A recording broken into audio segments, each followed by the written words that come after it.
Assalamu alaikum warahmatullahi wabarakatuh. Ashama harkafuun hordoftootaa fi kabajamtoota kiyya akkam nagaa jirtu isiniin jecha ani nagaa alhamdulillah isinis bakkuma jirtanitti nagaa fi rahmanni rabbii isinirraa jiraatu isiniin jecha obboleeyyan kiyya har'amee wanni qabadhe isinii dhufudha. Obboleettiin keenya tokko adaraa ni biran darbiin adaraa jettee si'a lamarra deddeebitee adaraa naa jette jechuudha. Adaraan immoo hin ulfaatti. Adaraa jechuun amaanaa jechuudha. Nuti kanaaf obboleeyyan kiyya mee obboleettiin keenya kun haaraa natti fakkaatte erga biyyarraa gara biyya namaa dhufte jechuudha. Gaafiin isiin gaafattes komentii kana laala dubbisaa isiniin jedha anuma wajjini. Obboleettii maaliif mindaa namaa hin kennanii yeroo eeganii mee waa'ee birrii kana waan agorsii obboleettii koo hadaraa kee jettee jirti. Argitanii jirtanii obboleeyyan kiyya yeroo baay'ee jechuudha. Ijoolleen keenya yeroo biyyarraa dhufan wanti kun isaaniif haaraa waan ta'eef jalqaba keessattuu warri biyyarraa dhuftan warroonni haaraa sirriitti na dhageeffadha jechuudha. Ijoolleen baay'ee sababa kanaaf osoo mindaan isaanii hin kafaliniif ji'oota hedduu lakkoofsisanii achi booda birrii isaanii dhorgatanii takka gara biyyaa darbuu takka ammoo alatti gad darbuu takka ammoo waan garagaraatiin isaan miidhan jechuudha. Dhageeffadha sirriitti isiniin jedha. Warroonni amala mana keessa jirtanii saniin beeyin reefuu dhuftanii karaa seeraatiin hojii kiyya hojjetaatiin jira silaayyuu damuuza kiyya immoo akka naa kafaltu isiinuu beeyti. Ji'a kiyyas akka fixadhe isiinuu beeyti. Ofiinuu beeytee naa kafaltii warri jettan sirriitti na dhageeffadha keessattuu ka ofii isaaniitii beekanis jiini kee gaafa ga'e ofii isaaniitii beekanii siyaamanii kasi farramsiisanii waraqata irratti sii kennanis ni jiran jechuudha. Seera karaa seeraatiin jechuudha. Seera ofii guuttatanii tokko homaa si gooti seete jiini kee akka ga'e odoo beeytu damuuza kee akka sii kennitu odoo beeytu maal gootiin callisti. Ati sii eeyda isiin osoo beeytu callisti jechuudha. Ati sii beeyta isiin immoo osoo beeytu callisti jechuudha. Hadha naa kenniti boru naa kenniti jettanii warri isii ofirra eegaa gizee fixxanii ji'a tokkorraa gara ji'a lamarraa gara ji'a sadiitti warri darbitan jechuudha. Kanaaf isin isii eeguun isiin immoo gaafii keessan eeguun gizee warri ooftan jirtan jechuudha.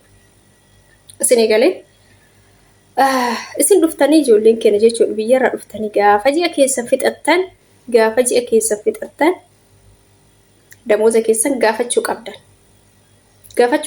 Guyyaa 2-3 eeydaniimi isiniin kennineemi isinitti hin dubbanneemi gaafadha. Ji'a fixxanii odoo torbee hin gahin gaafadhaan isiniin jedha. Ani ji'a koo fixee jira damooza keenyaaf hin jettanii gaafachuu qabdan ijoolleen keenya jechuudha. Hin callisinaa. Inshaallah ati yoo biraayyuu turte hagamuu bira turte tokkoon isaanii jechuudha. Ani gizee jechuudha mana wayiititti mana jalqaba dhaqee tokkotti jechuudha. Waggaa lama guutuu guyyaa takka ofii isiitii dogongortee odoo naa kennii dhufiin beeytee jechuudha. Ofii isiitii dogongorteetu maanu. Odoo ofii isiitii odoo ani hin gaafatin odoo isiin naa kenni waggaa lama fixe jechuudha. Odoo gaafadha. Waggaa lama fixe odoo naa kenni yoo isiniin jedhu birri kiyya isirra kaayitii miti. Ji'a nima gaafadha jechuudha. Ji'a gaafata ofii irraa fudhadha. Ofii kiyyaan gaafadha. Malee ofii isiitii hoodhu kottu hin jirtu. Manni akkana isin qunnamuu danda'a yeroo baay'ee. Manni akkanaa yoo isin qunnameetiin hin jedhe obboleeyyan kiyya. Isin birrii kana ittuu hajamaa yookaan maatiinuu itti hajamu haa ittuu hajamuu baatu yookaan isinuu itti hajamaa ittuu hajamuu baadha. Yookaan akaawuntii keessanirraa kaayadha. Yeroo ofitti fayyadamuu baattanuu dhimma itti qabaachuu baattanuu yeroo sanitti hatamtamatti maallaqa keessan fudhattaniif bira kaachuu qabdan. Isin eegalee isaan bira kaachuu irra maallaqa ofii keessanii harka keessanirra qabachuu isinii wayya. Ijoolleen keenya jechuudha. Kana sirriitti beekaa. Walirratti naa kenniti rakkoo hin qabu ji'a 2 booda ergaa yookaan ji'a 3 booda ergaa warri jettanii akkasitti isaan rakkoostanii jirtan. Garuu warri rabbii ofii sodaatan dhimma isinii kennanis Garuu tokko immoo ka ji'a lamaa gaafa irra dhiiste maal gooti? Ka ji'a lamaa san bakka tokko siin kennitu. Ka ji'a tokko sii kennite ka ji'a tokko immoo ji'a dhufu siin jetti. Ammallee ji'a lama ta'a ji'a dhufus. Ammallee ji'a dhufu siin jetti. Akkas ta'e birriin ji'a tokko gizee ufii isaanirratti hafutu jira jechuudha. Odoo isiniin kenni hadha buroos odoo isiniin jedhan.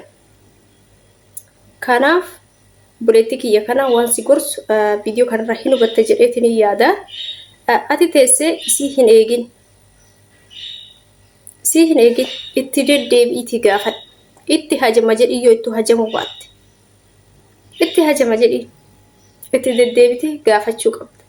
Isiin ofii beeytee sitti hin kennine miti. Ati teessee isiin caqasi.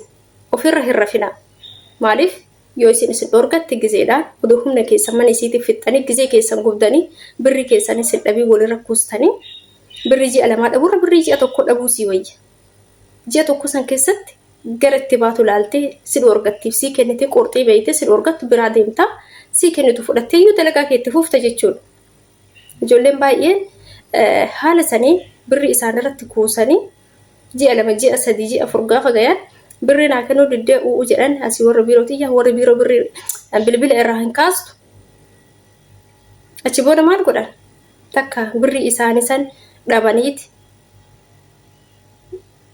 Yookaan dalagaa manuma sanitti itti fufan akkasittuu birri sanuu dhabaa.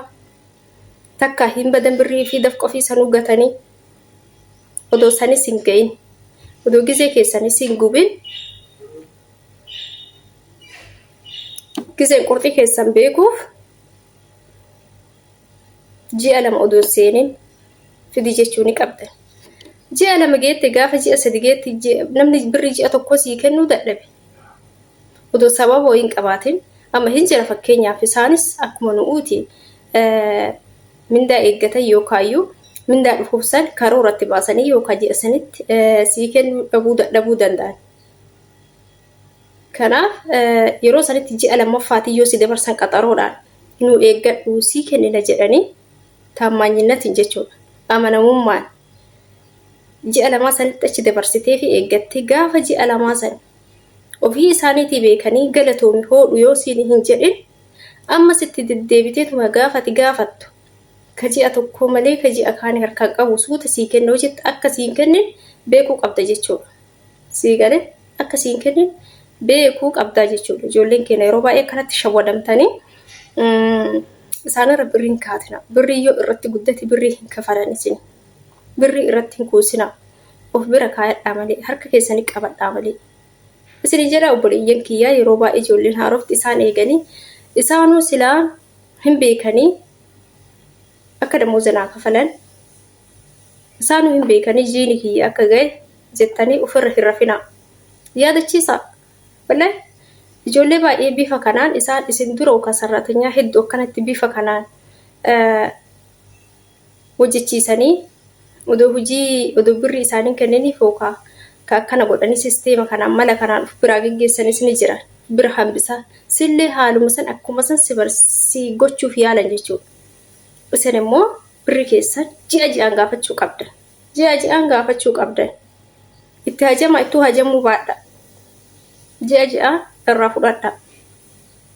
Maaliif isinis booda akka hin miidhamne isaanis gaafa birri irra guddateetiin jedhe birriin keessa walirra qaban mataanu isaan garagala jechuudha. Birri ji'a tokkotu sii kafaluuf hagam akka isaan qaamni isaanii fiizikaalli isaanii fuulli isaanii jijjiiramu ni beeytan. Gaafa ji'a lama ji'a sadi irratti gahe hoo isin amma idaan namaa wiyyoo isin matarra wal isin qabame hagam isin cinqa. Isaan immoo kan uutii miti cinqima sanuu hin danda'an jechuudha. Gaafa san miidhaas miidhuu yaadan jechuudha tokko. Sirriitti of eeggadhaan isin jedha obboleeyyan kiyyaa obboleettii kiyyaa akkasumaan gaafachuu qabdan siin jedha maallaqa kee itti deddeebii yeroo takkaa miti inshaallah yeroo dhibbamaan ta'in itti deddeebii gaafadhu gaafa qorxii kee beeyteetiin jette ani damooza malee tola hojjechuu miti kan dhufe jedhiin damoozaan malee tola hojjechuu miti jettee hojii kee achitti dhaabuu qabda siin jedha. Kanaaf akkas isin jedha ijoolleen keenya shawwadaminaan isin jedha buleetti kiyyaa hadaraa kee waan jetteef kana siin jedha isaan bichaa hin eegini yeroo baay'ee akkas isin jedha ofii keetii gaafachuu qabda siin jedha dadhabbii kee dafqa kee akkas obboleetti kiyya isin jedha isin immoo wal bira